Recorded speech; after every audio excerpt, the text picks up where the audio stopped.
Hi, my name is Storm and I'd like to welcome you to the Raw Vegan Retreat webinar. The purpose of this webinar is to give you tips and practical insights, recipes, menu plans, and everything that you need to know to put on your first Raw Vegan Retreat. Putting on Raw Vegan Retreats can be a lot of fun, but it's also a lot of work. I've been doing this for almost 40 years, and I put on hundreds of Raw Vegan Retreats and have had some of the most wonderful experiences and wonderful exchanges, people from all different walks of life, from Silicon Valley CEOs to house mothers from Nebraska. Everybody's really interested in taking their health into their own hands, and one of the ways to do this is the raw vegan diet. I personally believe that the raw vegan diet is the most powerful, optimized, optimum diet for human beings. I've been doing this diet for 42 years, and now at 65, I feel just as good as I did at 35. This webinar will provide you with all types of insights and tips, and also online support.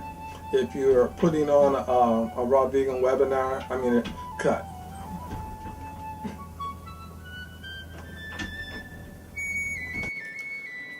Raw vegan retreats. Putting on raw vegan retreats can be a lot of fun as long as you follow some basic principles. I put my first raw vegan retreat on in 1975 in a small 12-foot by 12-foot cabin deep in Los Padres National Forest. Everybody slept on the ground in sleeping bags, and it was one of the most amazing experiences of my life. Since then, I have put on hundreds of raw vegan retreats, both in the mountains and on a 45-foot sailboat. I founded a raw vegan wilderness adventure school in 1980, and in 2005, Gingy and I founded a permanent raw vegan retreat house in Pine Mountain Club, which is also located in Los Padres National Forest. Even though this is a webinar, I'm going to put most of the important information in an ebook so you can use it as reference if the need arises. So let's just dive right in. It's all about location, location, location. The location you decide upon will make all of the difference in the world in whether or not your raw vegan retreat is a success.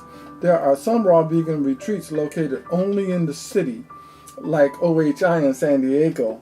I myself prefer to put on wilderness retreats because then I get to use nature as a backdrop. We had the best results putting on raw vegan retreats in Ojai, California, which is about a 90-minute drive from Los Angeles. I like working with small groups of people, no more than 16. Any larger than that, and it becomes overwhelming unless you have excellent help and staff. For the best results, it is best to choose a retreat house that is not more than 2-hour drive from a large city with an airport. The reason being, when people go on retreat, it is kind of like an adventure for them, so it's good if they can get out of the city. At the same time, if they have to drive more than 2 hours, then the drive becomes an obstacle. There are many major decisions that you will have to make in regards to the type of retreat that you want to put on. You have to decide whether or not you want to put on a high-end retreat or a mid-level retreat. Once you have decided this, it will help you to pick out the type of house that is best suited for your retreat. We have rented huge houses that could sleep 20 people and charge them $150 a day. These retreats started on Friday at 12 and ended Sunday evening after dinner. At that price, we were always sold out. The retreat house cost us $500 for the 3 days, and the food was another $500. So we were clearing $2,000 for the weekend, and we got to meet a lot of really interesting people from all different walks of life. Your main expense is going to be renting the house, or your second expense is going to be the food. If you decide to go high end, then you can charge as much as $1,000 a day. But at those prices, the cost of the house is going to go up, and you will have to provide a lot more services. And there are plenty of estates that one can scout on RVO.com. That's the vacation rental site. One of the really cool things about renting a retreat house from the internet is that you can use the pictures from the website in your retreat promotion. It also really helps if you know exactly how much the house is going to cost, so you don't end up trading dollars at the end of the day, because putting on raw vegan retreats, like most things, can be full of hidden costs. The second thing that you're going to have to plan is the food menu. There are lots of things that you can do to bring the cost of organic food down. One of the things that I like doing is making deals for buying produce in bulk from farmers at the farmers market. Many of the retreat guests love the trip to the farmers market, so we turn it into a retreat outing. And by buying cases of fruit and vegetables, I can reduce our food bill by 1/3 as opposed to paying full retail at the local health food store. But many stores are only too glad to order food in bulk for you, so once again, by careful planning, you can reduce the cost of putting on a retreat by a little planning. A lot of people need about 3 or 4 weeks lead time, especially if it's going to be a 5 to 6 day long retreat. But the 3-day weekend retreats, many people can do without taking off work, so much less lead time is needed. I have provided an ebook with this webinar that contains menu plans, recipes that will allow you to totally entertain a diverse crowd of people. I'm also available online for online support if you have any questions.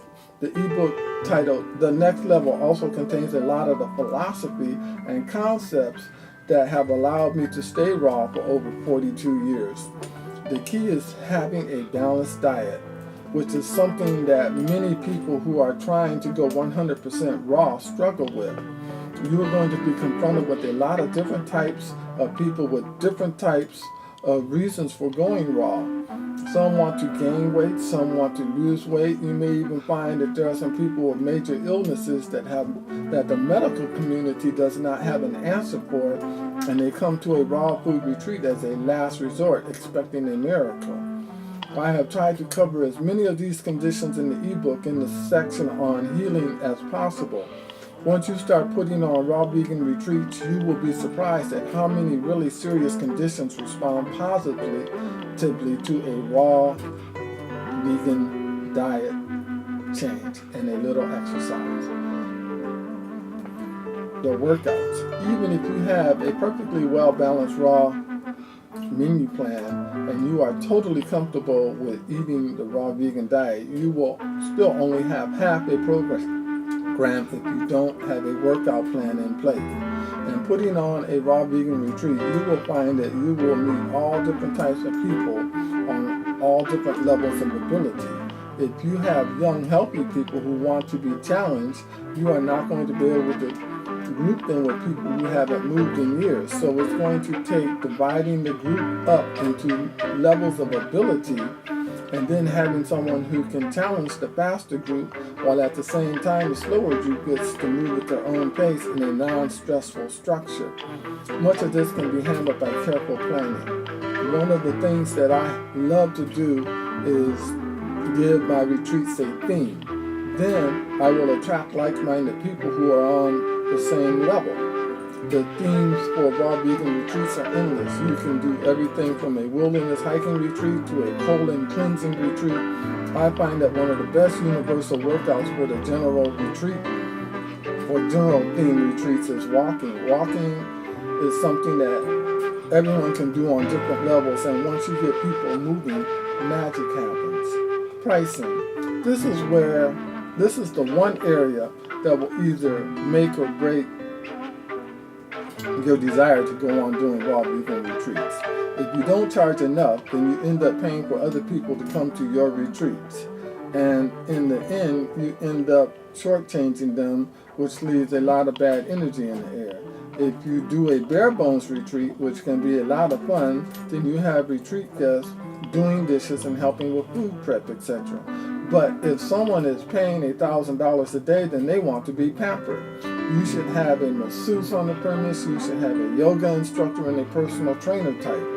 You will need kitchen staff and housekeeping. All of these expenses can be carefully planned out beforehand so that there are no surprises. You should also do some research in your area and see what other people are charging and what services they are offering. For instance, there is a hiking retreat located in the Santa Monica Mountains that charges around $5,000 a week. Their demographic is Hollywood celebrities who have to lose weight for upcoming roles in movies. If you hike for 8 hours a day in the mountains, you will lose weight. They are booked solid. They don't serve raw vegan meals, but there is some thought that goes into the planning of the menus. There have been retreats that we have charged that much for, but after all the extra staff and help that was needed to provide the extra services that were expected, it did not translate into a lot more profit, even though we did get to meet some really interesting people. Language is really important. You have to be careful that you don't advertise or claim healing for really serious diseases. As time goes by, you will see miracles happen, and people who have been suffering for years from chronic debilitating conditions will find incredible levels of relief by changing to the raw vegan diet. But you can't advertise results, or you could find yourself being charged with practicing medicine without a license. The most that I will tell people is that I have seen green juice fast work for so-and-so who was suffering from this or that. Then it is up to them if they want to try it. So, log on to the site, check out the ebook, and if you have any questions, you can email me at storm.talifero, TALIFERO, or you can call me at area code 805-921-6608. Good luck on your raw food journey.